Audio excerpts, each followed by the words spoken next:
चलिए और अखिलेश की बात कर लेते हैं। अखिलेश और आपके बीच में संबंध जो है बहुत ही ज्यादा, ठीक है, पक्ष और विपक्ष के बीच में संबंध तल्ख होते हैं और आरोप प्रत्यारोप चलते हैं, ये वाजिब है, और चुनाव में वो और ज्यादा बढ़ जाते हैं। लेकिन आपके जो रिश्ते हैं कई बार वो कुछ अखिलेश की तरफ से कुछ इस तरह की बयानबाजी आती हैं जो, देखिए, वो संस्कार की बात होती है। मैं एक बहुत गरीब परिवार में पैदा हुआ हूँ।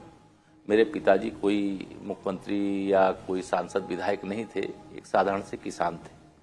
और जिस परिवार से मैं निकल करके आया हूँ, मैं संघर्ष के आधार पर आया हूँ। और श्री अखिलेश यादव जी को विरासत में उनको राजनीति मिली है। उनको अहंकार होता है, अहंकार में जब वो बोलते हैं तो उन्हें इस मर्यादा का ध्यान नहीं रहता है कि हम जिसके खिलाफ भी बोल रहे हैं उसमें राजनीति के किसी जिम्मेदार, आप सार्वजनिक जिम्मेदारी को निर्वाह कर रहे हो, आप सांसद रहे हो, विधायक रहे हो, मुख्यमंत्री रहे हो, तो जो जिम्मेदारी आपकी बनती है या जो आपको संस्कारित शब्दों का उपयोग करना चाहिए, वो अपना संतुलन कई बार खो देते हैं। हम उनके प्रति कभी अपशब्दों का प्रयोग न किए हैं।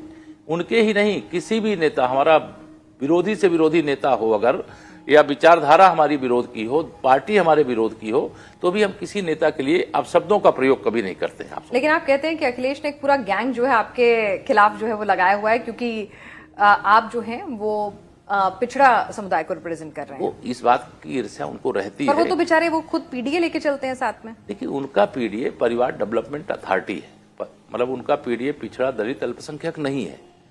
और जो उनकी सोच है या जो उनके सलाहकार हैं, उनकी सोच, चूंकि विरासत में सियासत मिल सकती है, लेकिन मैं कहता हूं विरासत में बुद्धि नहीं न मिल सकती, संस्कार नहीं मिल सकते।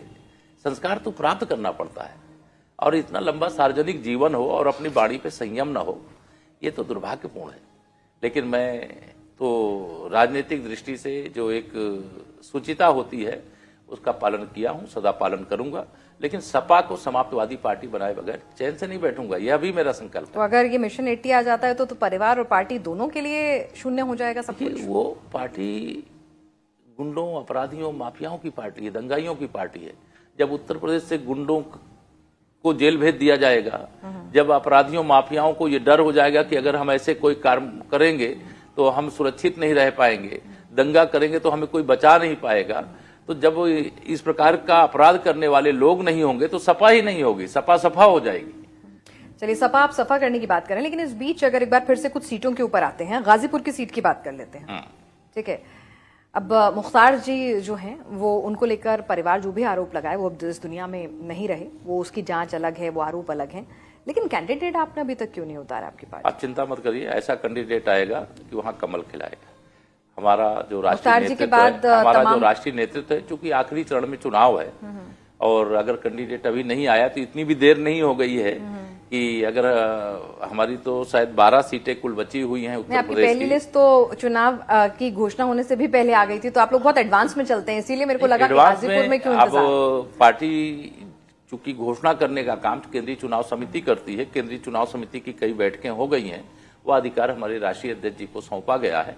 अब राष्ट्रीय अध्यक्ष जी जिस दिन घोषित कर देंगे उस दिन प्रत्याशी आ जाएगा। लेकिन मैंने कहा कि हमारा हर सीट पर प्रत्याशी माननीय नरेंद्र मोदी जी हैं, तो आपको नहीं लगता चुनाव निशान कमल का फूल है? मुख्तार और अतीक अहमद और मुस्लिम वोट कंसोलिडेशन, कुछ नहीं जी, तमाम लोग ये कह रहे हैं कि राजनीतिक सहानुभूति है कि आपके बुलडोजर भी वहीं पहुंचते हैं और तमाम जो है निशाने पर ऐसे ही। देखिए, इन लोगों का राजनीतिक वजूद नहीं है, ये गुंडागर्दी करने वाले लोग थे।